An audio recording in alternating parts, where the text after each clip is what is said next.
Graça e paz, irmãos. Recíbanos os santos, saudações das igrejas em Colômbia e também de algumas igrejas aqui mesmo em Brasil que nos encomendaram que por onde passássemos entregássemos saudações. Somos o mesmo corpo, uma mesma família. Então recebam abraços daqui e um pouquinho mais além da divisa. Bendito Senhor. Vamos a fazer uma oração. Vamos a expressar ao Senhor uma oração. Vamos a encomendar a Ele nosso ser e a obra dele entre nós.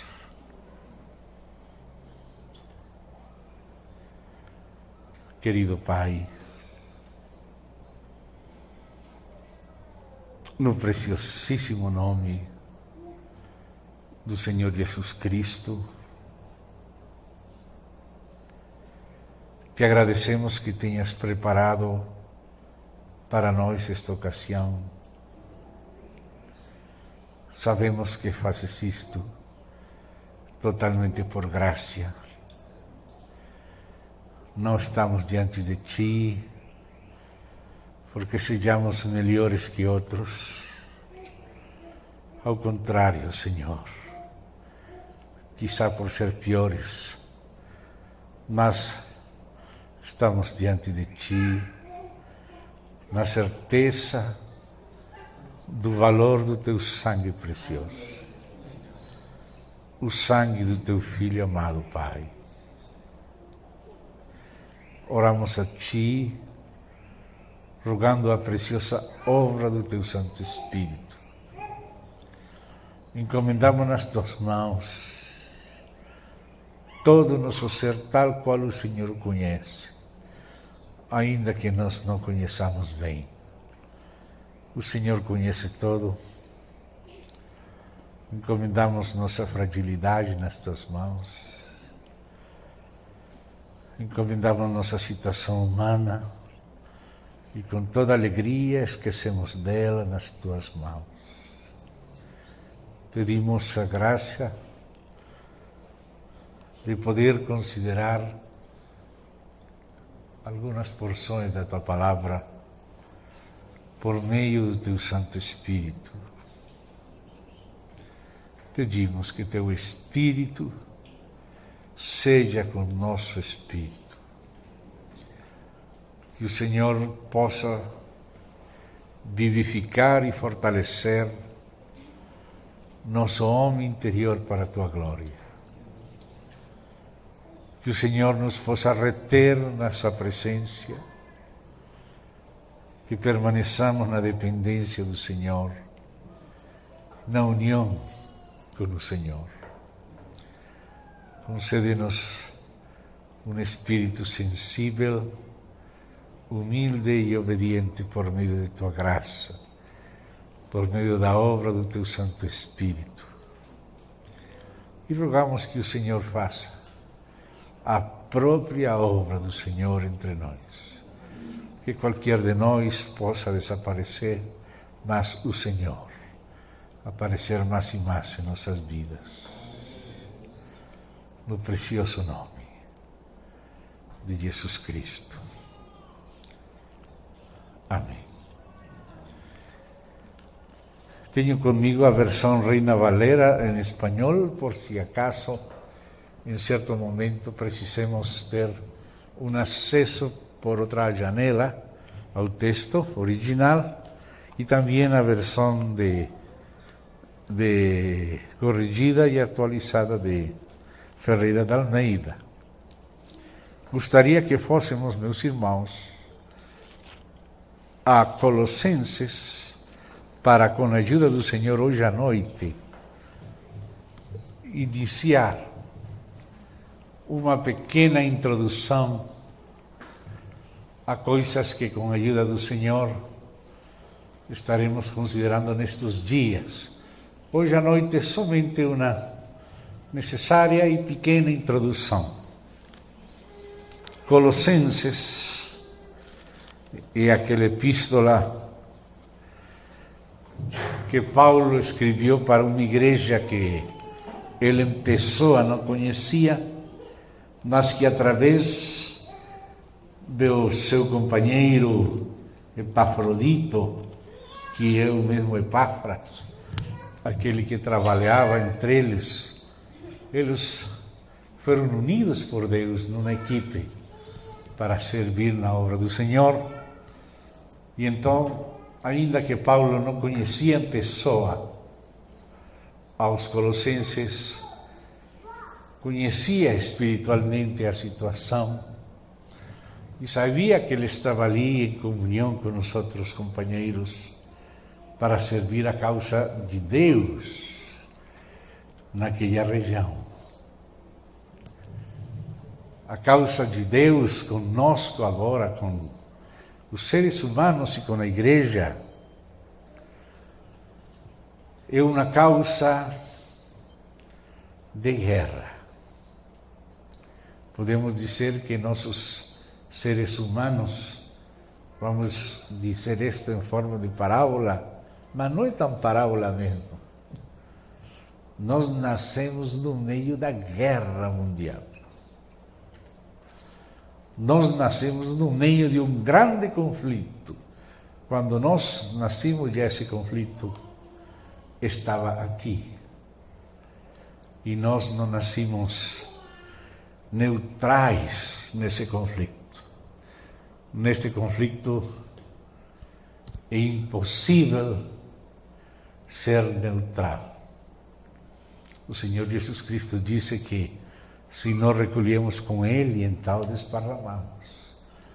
Ele disse que se não estamos com Ele, então Ele considera que estamos contra Ele. Nós podemos dizer, não, nós não estamos contra Ele, mas Ele diz que se nós estamos com Ele, estamos contra Ele.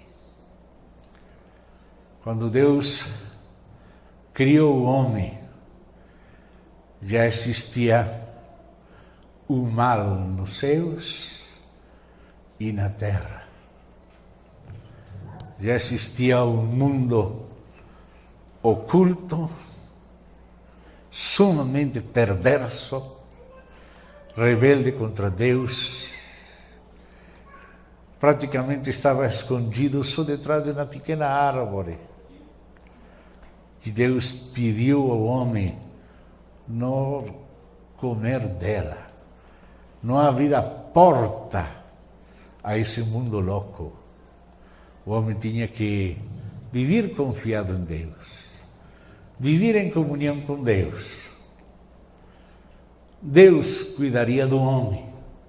O homem não precisava entrar por si mesmo nessa aventura louca.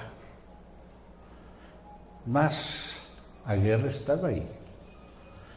O inimigo estava aí. E no final das contas, Deus sabia que o homem abriria as portas àquele mundo. E aquele mundo invadiria o mundo do homem. E someteria o mundo do homem, a natureza humana, ao poder, à loucura do pecado e da morte. Era algo que Deus já sabia. Deus é grande. E por isso Deus permitiu uma rebelião bem grande. Deus não teve medo de que a rebelião que Ele permitisse fosse suprema. Ao contrário, isso serviria para mostrar o poder dele. Quanto maior fosse o poder do pecado, pior fosse a loucura do pecado dos malignos, o Senhor mostraria a excelência do seu poder, a excelência do seu Filho, a obra do seu Filho e do seu Espírito, e sobre esse fundo louco e negro, oscuro da maldade, o Senhor se faria conhecido. Dice a Escritura que pelo gozo posto diante dele menospreciou o opróbrio. E dice também em outro lugar que soportou com muita paciência os vasos de ira preparados para a destruição, para fazer notórias as riquezas da sua glória, do seu poder. Coisas que sempre estiveram em Deus, nunca seriam compreendidas, nem manifestadas, nem plenamente exercitadas, se Deus não tivesse permitido uma rebelião de um querubim que arrastou a terça parte das criaturas celestiais e que someteu o poder do pecado à humanidade inteira, com exceção do Senhor Jesus Cristo. Não só o poder do pecado, sino da própria morte. Então, desde o começo, nós já nascemos no meio da guerra. Deus planta uma pequena horta de alfaces para falar em parábolas. E o inimigo vem com seu exército de vermes para destruir cada um desses alfaces. O inimigo não quer que Deus tenha nada. O inimigo, quando vê que Deus está fazendo alguma coisa, cheio de raiva, cheio de inveja, vem destruir. Mas Deus sabia que assim seria. Quando Deus fez aquele querubim, ele não o fez diabo, o fez selo da perfeição, cheio de formosura, de sabedoria, tinha acesso ao horto de Deus. Mas Deus sabia o que aconteceria. Deus não foi pego de surpresa. Deus nunca será pego de surpresa. Ao contrário, tudo que Deus tem permitido ha sido com toda claridade, ha sido propositadamente. Nada surpreende a Deus.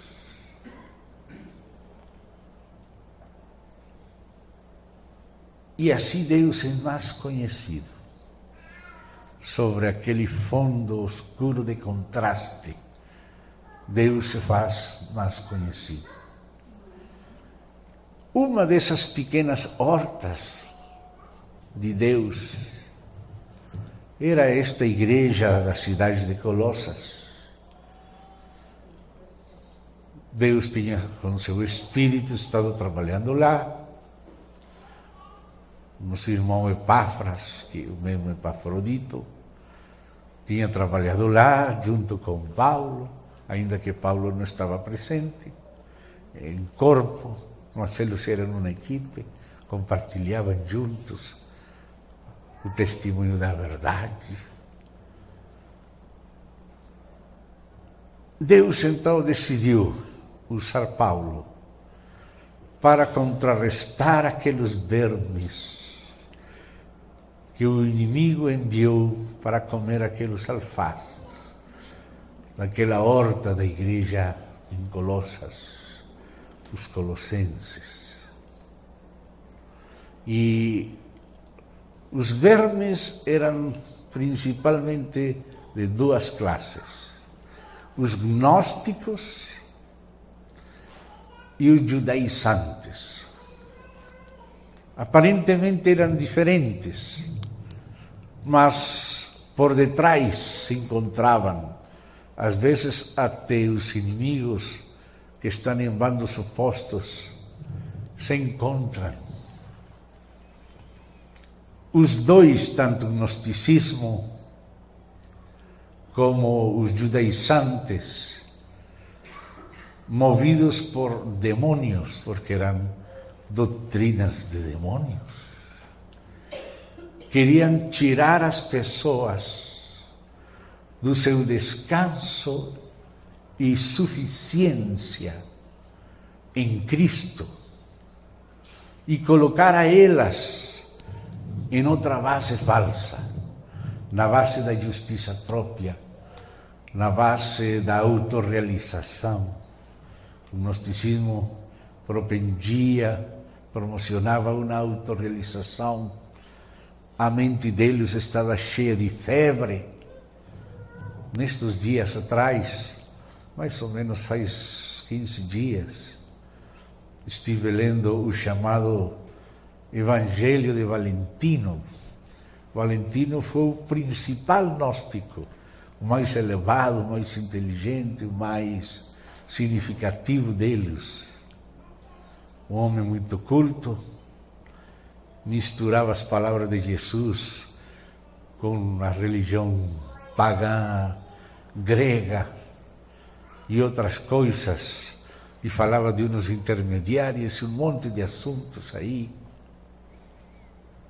com muita ousadia, pretendendo até colocar palavras dele como se fossem de Jesus, na boca de Jesus. E isso era o que acontecia. Claro que em Colosas ainda, quando Paulo escreveu esta carta, ainda não vivia Valentino. Mas aquele espírito do gnosticismo já obrava. E também o espírito dos judaizantes, que queriam fazer as pessoas descansar para a sua salvação em suas próprias obras. Se eles se circuncidavam e guardavam a lei de Moisés, então nessa base eles seriam salvos e justificados. O inimigo sempre quer colocar as pessoas na base de si mesmos, na base do que eles merecem ou pretendem merecer, na base do que eles conseguem por si mesmos. Então Paulo, como também João, que foram os dois apóstolos que tiveram que enfrentar de maneira mais direta o gnosticismo nos seus começos, escreveram epístolas muito claras para enfrentar esse problema. E Paulo escreveu esta epístola aqui aos Colossenses para tratar justamente esses vermes. Então, não vamos poder ter o tempo de ler tudo, mas vamos considerar algumas provisões importantes de Deus, que o Espírito Santo, pela mão de Paulo, começa a apresentar diante de nós. Porque o que faz o Evangelho de Deus, antes de nós exigir coisas, que é o que acostuma fazer a sinagoga, o que acostuma fazer a seita e a sinagoga nos colocam em obrigações, porque eles querem nos usar e querem se gloriar em nós. Em cambio, Deus sabe que nós não somos nada em nós mesmos, que nossa condição em nós mesmos é absolutamente inútil e terrível. Então, Deus não espera nada de nós. Ele vem ajudar-nos, Ele vem a dar-nos. Então, Paulo, frente à situação, começa a ressaltar algumas provisões de Deus, que são necessárias, que desde o começo, a maneira de introdução, nos tenhamos em conta. Depois dessas provisões que poderíamos chamar gerais, o apóstolo Paulo entra em detalhes mais minuciosos, porque as provisões gerais se têm que usufruir de maneira cotidiana e aplicada em diferentes desafios, não só de uma maneira generalizada, sino bem particularizada em todos os desafios. Então, ele começa primeiro, em poucas palavras, em poucos versos, nos fazer cientes da provisão de Deus. E isso a mim me enche de alegria. Que Ele, em lugar de colocar-nos debaixo de uma série de obrigações, nos coloca no meio de uma série de provisões. E essas provisões não são um invento nosso. Essas provisões são, de fato, um dom de Deus. E nós precisamos ouvir delas e crer nelas, para que elas sejam nossas. Nós começamos a desfrutar elas quando compreendemos que é a vontade de Deus nos dar estas coisas gratuitamente. Ele não veio nos vender. Tem outras coisas que Ele vende, mas aqui estas coisas Ele dá de presente. Ele começa com dádivas. A dádiva de Deus é vida eterna. Dom de Deus é o Espírito. Então, aqui no capítulo 2, a partir do verso 8, gostaria que comecemos a considerar, lendo diante de Deus. Porque aqui não estamos somente uns diante dos outros. Temos invocado o nome de nosso Pai, do seu Filho, do seu Espírito, e não estamos lendo palavras de homens, sino estamos lendo as palavras dele. Então são palavras que nós vamos receber com fé. Vamos misturar fé no que estamos lendo. Misturar fé. Porque não é o que nós vamos sentir. Se se tratasse de sentimento, Deus começaria por outro lado. Deus falou para Moisés: Moisés, você quer ver minha glória, Moisés? Você não sabe o que você está falando. Não me verá homem e viverá. Aqui não se trata de ver, não andamos por vista, não andamos por sentimentos, por emoções. Aqui andamos pela fé. A fé, o que é sábio. A Deus temos que crer-lhe, receber pela fé o que Ele disse que é nosso. Amém? Então vamos receber. Amém? Vamos receber. Então começamos aí no capítulo 2, verso 8. E disse: cuidado que ninguém vos venha enredar com sua filosofia e vãs sutilezas, conforme a tradição dos homens, conforme os rudimentos do mundo. E essas tradições, esses rudimentos, eram a base dos judaizantes e dos gnósticos. E disse: e não segundo Cristo. Agora nós vamos estar em Cristo. Não nas tradições, nem nos rudimentos do mundo. Porquanto, e aqui começa a falar de Cristo, este Cristo do qual fala Paulo, ele é assim.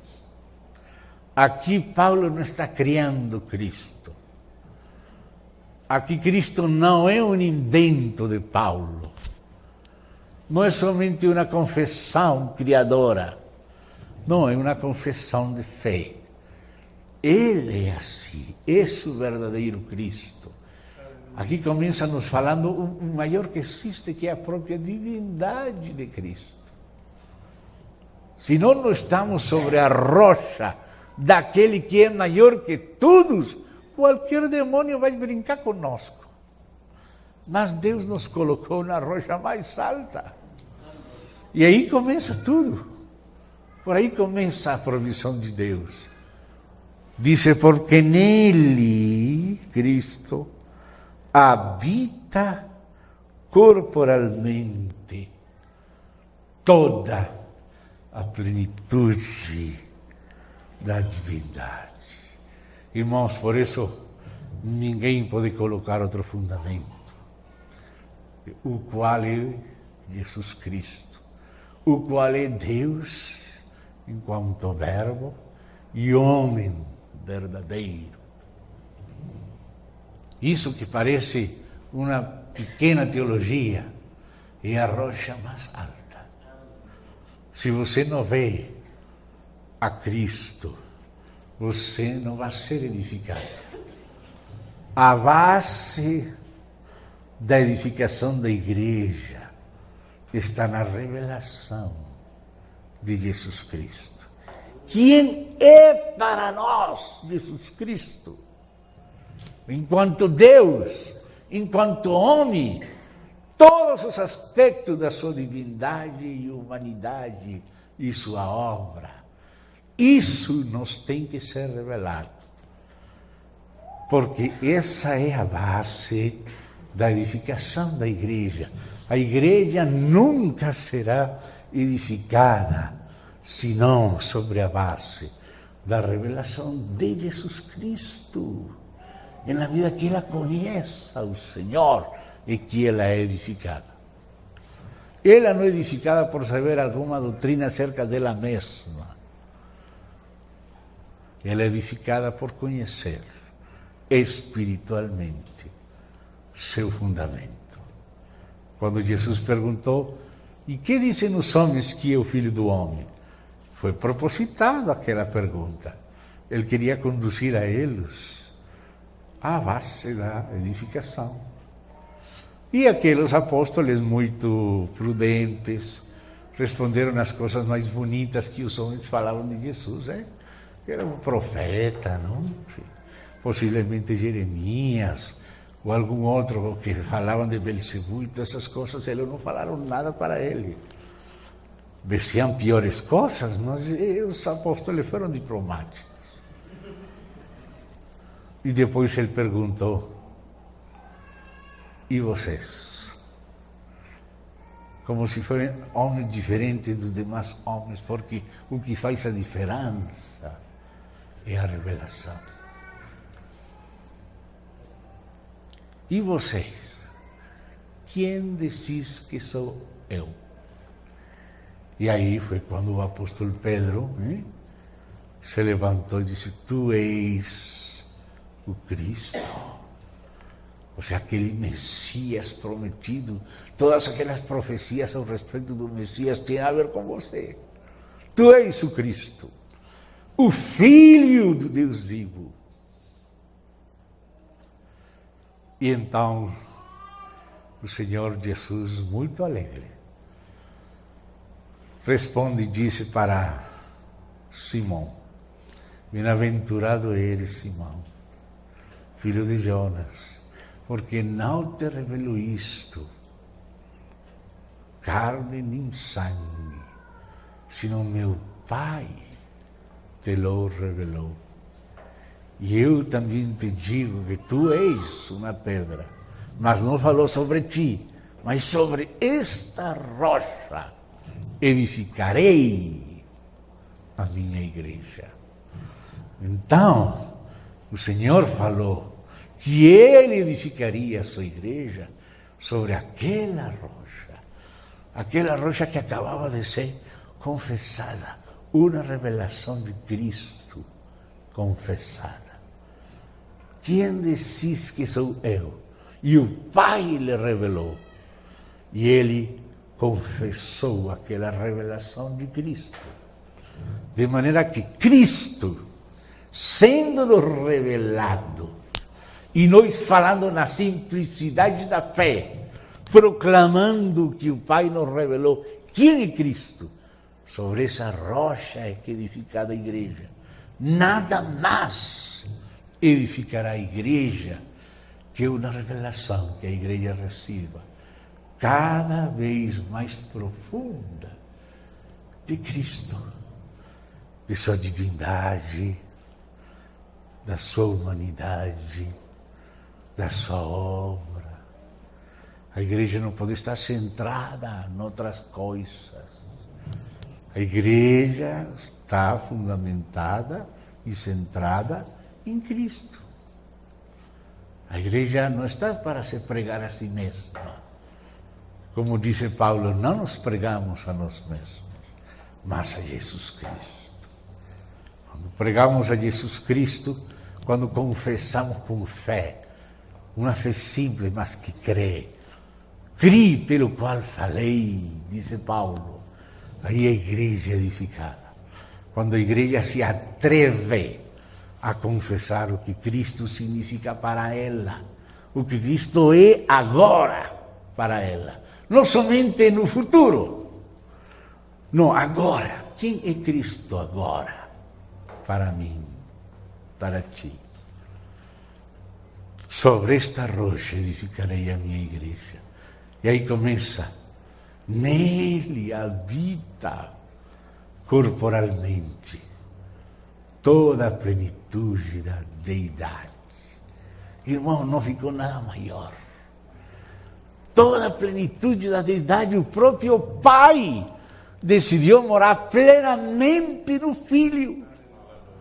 O Pai que mora em mim. Ele que faz as obras, Ele que me disse o que tenho que falar, ensino Jesus. Não existe nada mais alto, nada mais forte que o próprio Deus manifestado em carne.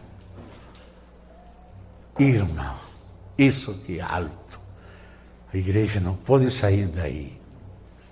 E depois fala o seguinte, também, aleluia, essa é a parte dele, não?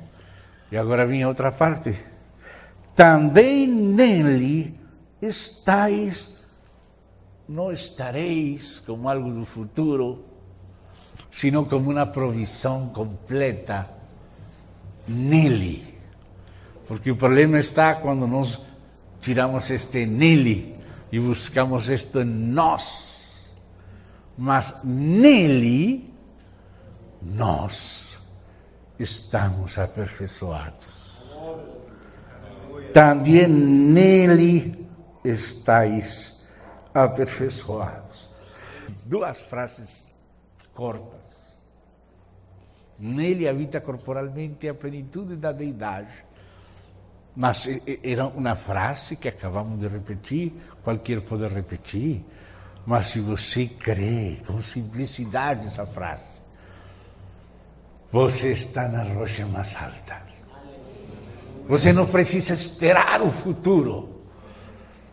Ele é a plenitude da divindade corporalmente. E você nele está aperfeiçoado. Tudo o que você precisa para a sua perfeição está já nele. Ele conseguiu ser o homem perfeito em função de você. Ele já é isso para você. Você nele já está aperfeiçoado. Duas frases importantes para nos tirar de todas aquelas necessidades da justiça própria dos judaizantes, do autoaperfeiçoamento da nova era, que é a velha era de novo, porque o gnosticismo é a velha era, que é a chamada hoje de nova era, que é a mesma velha, mas de novo. Mas em Cristo está a plenitude da divindade. E nós, em Cristo, estamos aperfeiçoados.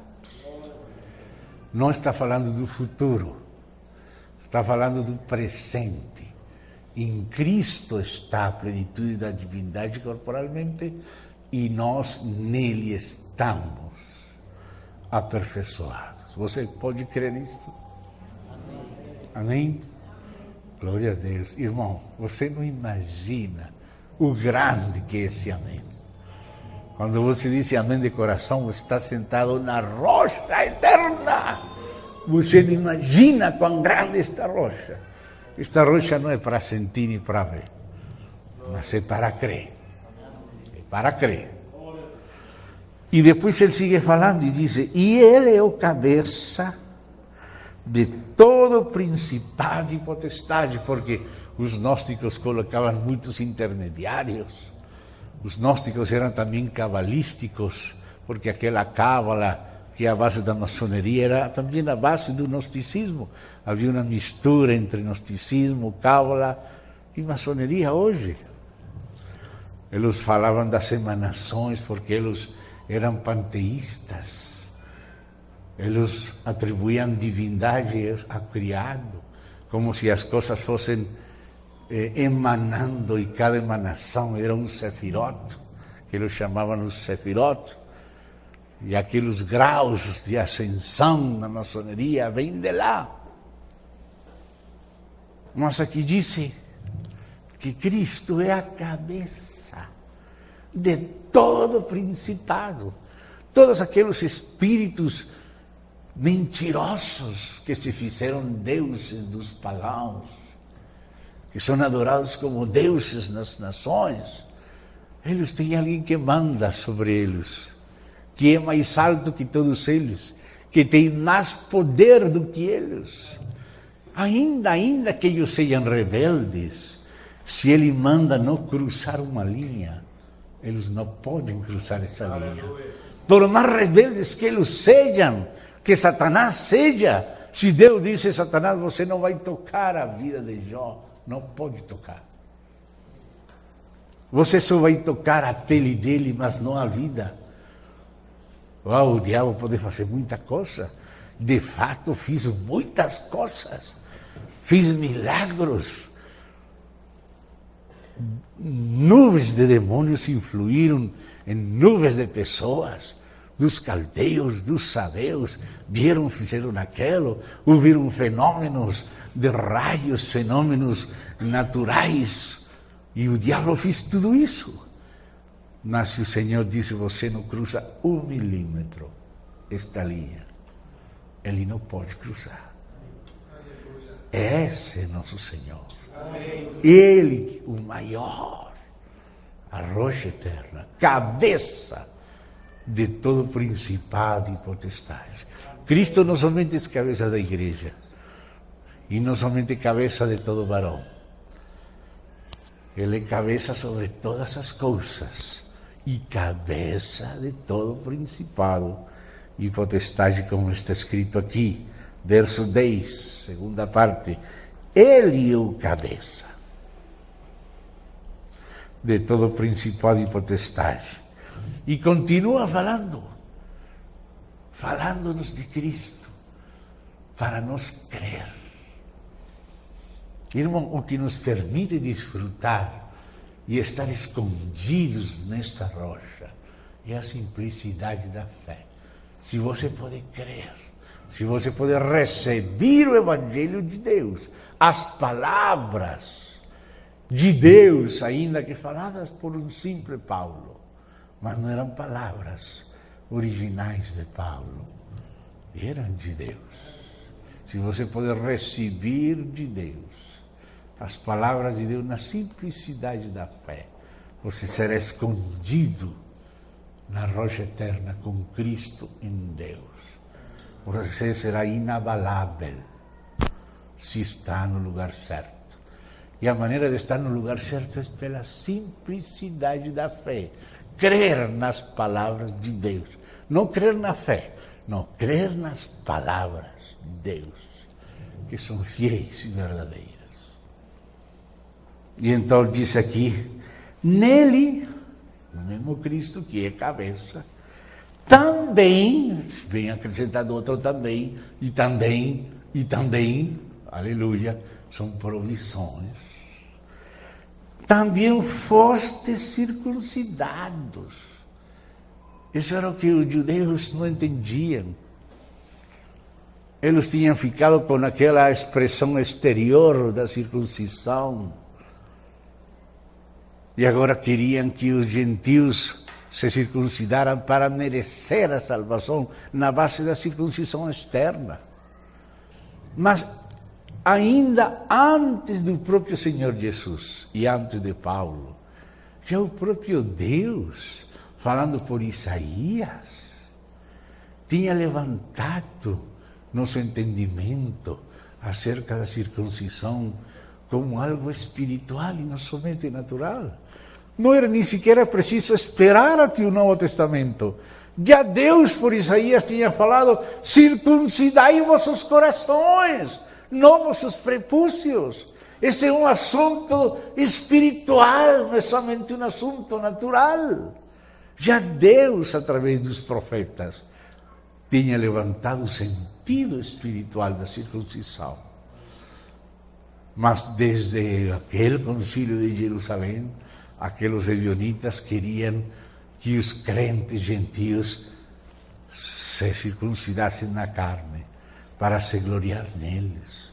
E essa corrente continuou. E agora Paulo tem que dizer: nele, em Cristo, nele nós também estamos circuncidados. Nossa circuncisão é a circuncisão de Cristo. Qual é a verdadeira circuncisão? Cortar com o velho homem. Isso que é a verdadeira circuncisão. E nós fomos crucificados juntamente com Cristo. Esse é um fato de Deus. Um fato que Deus nos diz, que nós cremos. E depois de crer, experimentamos. O problema é que muitos querem experimentar para crerem. Muitos querem sentir para crerem. Mas nós cremos porque Deus disse, não porque eu mereço ou porque eu senta. Depois de eu crer, Deus pode me dar sentimentos. Mas não são meus sentimentos que validam a verdade de Deus. A verdade de Deus é válida porque é falada por Deus. Porque Deus que falou isto. Nosso velho homem foi crucificado. Nós que somos a verdadeira circuncisão, os que em espírito servimos a Deus, não tendo confiança em nós, não tendo confiança em nada que nós mereçamos, nada que nós herdamos de Adão. Nós não confiamos mais em nada que provém de Adão. Por isso nós somos circuncidados, e tirando fora de nós a confiança no que é adâmico. Agora nossa confiança está no presente de Deus, no dom de Deus. Ele nos amou e nos deu vida quando estávamos mortos em delitos e pecados. Juntamente com seu Filho nos ressuscitou, juntamente com ele nos sentou nos lugares celestiais e temos vida eterna. A vida eterna é uma dádiva. É um presente que só pode ser desfrutado se cremos, se recebemos. Então diz aqui, nele também fostes circuncidados. E agora vem e esclarece. Circuncidados não por intermédio de mãos, porque muitos vão daqueles circuncidadores antigos, mas eu não circuncidei nenhum deles. Ah, você não, mas Cristo sim. Não por intermédio de mãos, mas circuncidados como então? No despojamento do corpo da carne, que é a circuncisão de Cristo. Cristo terminou com Adão e começou de novo com a ressurreição. Agora, pela fé, nós estamos mortos ao pecado e ao mesmo tempo estamos vivos para Deus em Cristo Jesus. Porque estamos vivos? Porque merecemos? Porque fizemos alguma coisa? Não, não, porque Deus nos deu o seu Filho, nos deu seu sangue, nos limpiou, nos deu seu Espírito, nos regenerou. Ele que fez tudo. E o Evangelho nos anuncia o que Ele nos deu. E nós ouvimos e cremos. E nos consideramos mortos ao pecado e ao mesmo tempo vivos para Deus em Cristo. E essa é nossa circuncisão. Os que em espírito servimos a Deus, não confiando em nada nosso, mas confiando nele. Nele. Amém, amado? Não é algo que você tem que fabricar, é algo que Ele te dá, que você pode crer. E se você crê, o Espírito Santo faz real. Porque esse é o trabalho do Espírito Santo, dizer amém. Isso que você está confessando, eu faço real. Esse é o trabalho do Espírito. O Espírito Santo faz fresco a palavra de Deus que você confessa. Quando você crê, o Espírito Santo está aí para dar frescura à palavra de Deus. Amém? E então sigue explicando e diz: despojamento do corpo carnal, que é a circuncisão de Cristo. Essa é a circuncisão de Cristo, despojamento do corpo da carne. Ou seja, andar em espírito. Essa é a circuncisão. Tendo, verbo cumprido, tendo sido, não para o futuro, tendo sido sepultados, juntamente com ele no batismo, no qual, igualmente, ou seja, se temos sido sepultados, igualmente fostes ressuscitados. Sim ou não, Alejandro? É verdade, irmãos, ou não? Vocês que dizem? Sim ou não? Sim. Sim, irmão. Você que vai esperar para dizer que sim? Aleluia. Sentir alguma coisa? Você tem que crer. Amém. Deus está falando, fostes ressuscitados. Fostes ressuscitados. E diz mais, mediante a fé no poder de Deus, que o ressuscitou dentre os mortos. Você crê que Deus ressuscitou dos mortos a Jesus? E você recebeu ao Senhor Jesus? Então Ele é a sua ressurreição. Por isso você está vivo para Deus. Porque você crê não porque sente, sino porque você confia, conta com a fidelidade de Deus. E então diz mais: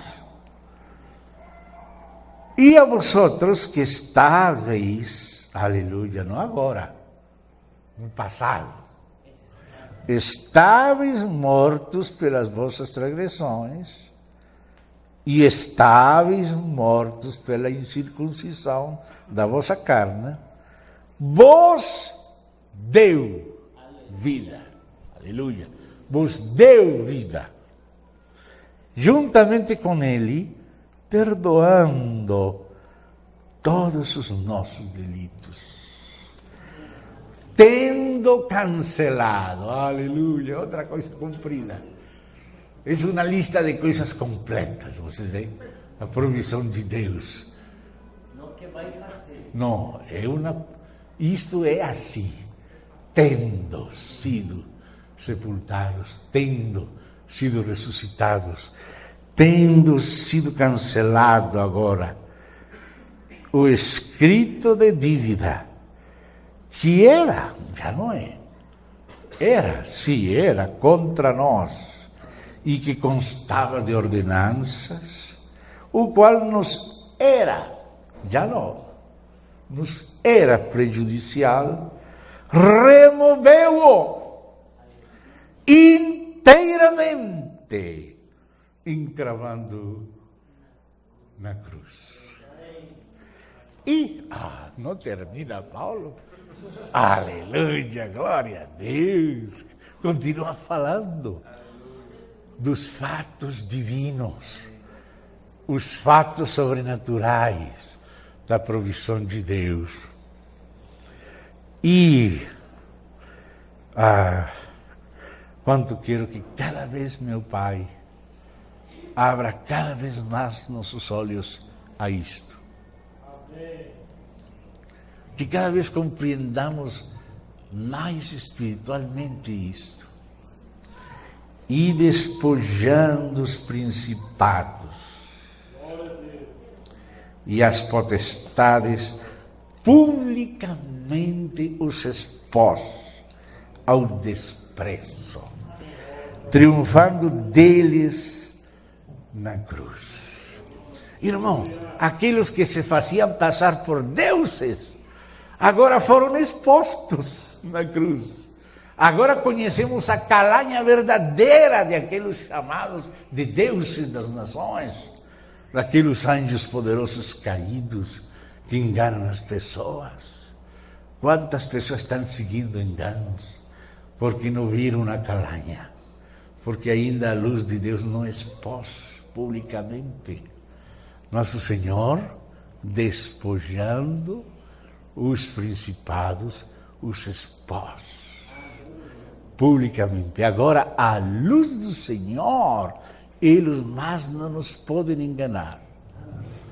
Se você não está à luz do Senhor, você está debaixo de engano. Mas o Senhor falou: minhas ovelhas conhecem a minha voz.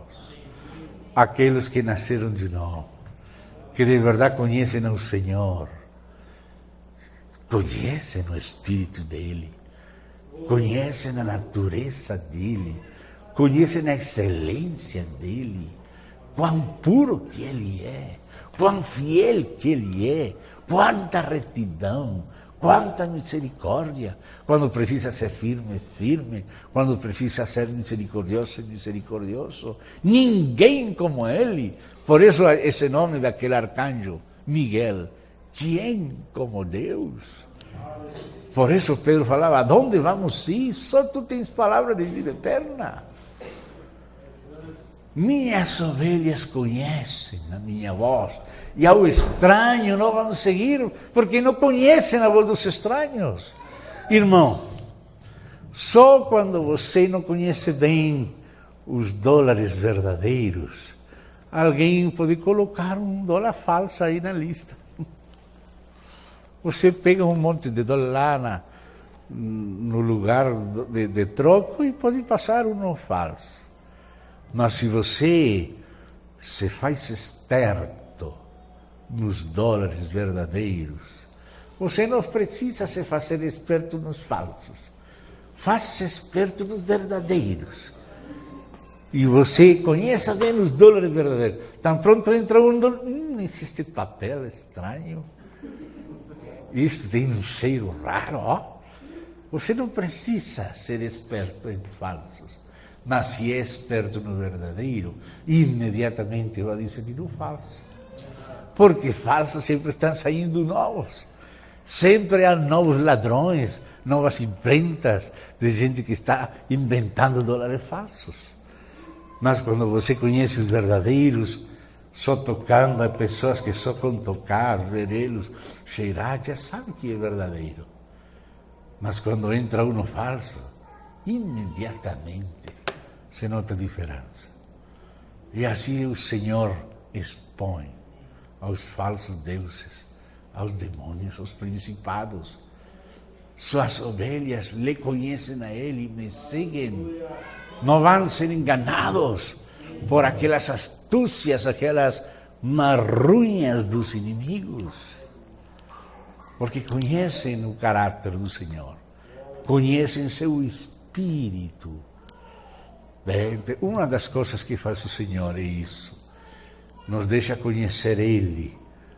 E Ele expõe a calanha dos mentirosos. Sempre os vis parecem que são bons. E no mundo parece que aquele que é bom aparece como ruim. E aquele que é ruim aparece como bom. Mas o Senhor diz que no final, saberemos quem é quem. Mas o Senhor quer que esse final vai se adiantando para nós. Na medida que vamos conhecendo o Senhor vai nos mostrando a cara real das coisas. Já você é cada vez menos enganado. Às vezes tem que sofrer para aprender a não ser enganado. Mas na medida que você caminha com Deus, você vai discernindo o espírito de verdade e o espírito de erro. Quando você tem revelação de Cristo, quando Ele é conhecido, você conhece o dólar verdadeiro, o dólar falso já não vai passar tão fácil. Nós precisamos conhecer ao Senhor, conhecer Ele. Conhecer Ele. Então, depois disso, e aí vamos deixar para começar amanhã a continuar, diz: ninguém, pois, porque todos aqueles que querem nos enganar, todos aqueles que querem que estejamos na base da justiça própria, na base da autorrealização e não na base da provisão pela fé, essas pessoas começam a nos julgar. Como diz Paulo aos Gálatas, aqueles que querem agradar na carne vos obrigam a circuncidar-se. As pessoas que querem agradar na carne, que ter a aparência exterior de como controlam os demais. Olha quantos circuncidados já tenho comigo. A ver quantos se circuncidaram esta semana. A ver, olha, todos esses se circuncidaram esta semana. Diz que é. Diz: os que querem agradar na carne vos obrigam. E aqui diz: ninguém, pois, vos julgue. Porque agora não estamos debaixo de julgamentos, estamos debaixo de provisões. As provisões, porque o julgamento já foi feito em Cristo. Nós já fomos crucificados e ressuscitados. Pois, sobre essa base, ninguém, pois, vos julgue por causa de... E começa a mencionar as coisas tipicamente judaicas, dietéticas, festivas, sabáticas e outras coisas. E diz que a realidade disso é Cristo. Porque esses assuntos que sim, Deus sim tinha falado de comidas e bebidas, sim, Deus falou de sábados, Deus falou de luas novas, de festas, mas isso é apenas sombra. Sim, disso se fala que são estatutos perpétuos, mas a realidade, o cumprimento perpétuo é Cristo. O verdadeiro sábado é Cristo, sim. Deus fez o sábado para o homem, sim, existe o sábado, mas o verdadeiro sábado do homem é Cristo. Ninguém pode julgar que você não está guardando o sábado. Você está sempre guardado pelo sábado. Quando você está em Cristo, você não sai do sábado. Todos os dias são sábado para você. Segunda, sábado, quartas, quintas, sexta, todos os dias sábado. Se estamos em Cristo. Se estamos em Cristo, é nossa Páscoa, nossos álbuns, nossas primícias, todas as festas perpétuas são nele realidade. Ele que é a realidade. Amém? Aquelas coisas eram sombra. Sombra de certa realidade, diz que viria. Me alegro. Que diz coisas que viriam. Coisas de Deus que viriam. Dispensação de Deus que viria. Deus viria por Cristo e pelo Espírito como realidade de muitas coisas que vinham primeiro como sombra. Então, depois veremos daquelas sombras. Mas o importante não são as sombras. O importante é o que viria. O que já começou a vir. Desde que Cristo e o Espírito começaram a nos trazer a Deus. Então, hoje vamos parar aqui nesta introdução. E amanhã, se Deus nos concede, vamos continuar. Oremos. Nosso Deus e Pai, agradecemos que nos diste esta oportunidade, ainda que cansados nossos corpos, muitos trabalhando, muitos viajando de longe, mas tudo isso para o Senhor é nada, porque podemos deixar nosso cansaço em nosso sábado, que é o Senhor. O Senhor falou: vinde a mim os que estão cansados, os que estão carregados, e eu vos darei descanso. Senhor, é o nosso descanso. Senhor, é nossa luz e fortaleza. Agradecemos ao Senhor esta oportunidade de estar juntos, para crer em Ti e viver pela fé. Te rogamos, Senhor, que o Senhor abra mais e mais a Sua palavra em nossos corações e nós possamos comer mais e mais das infinitas riquezas de Cristo, em toda a sua riqueza e manifestação, em nome do Senhor Jesus Cristo. Amém.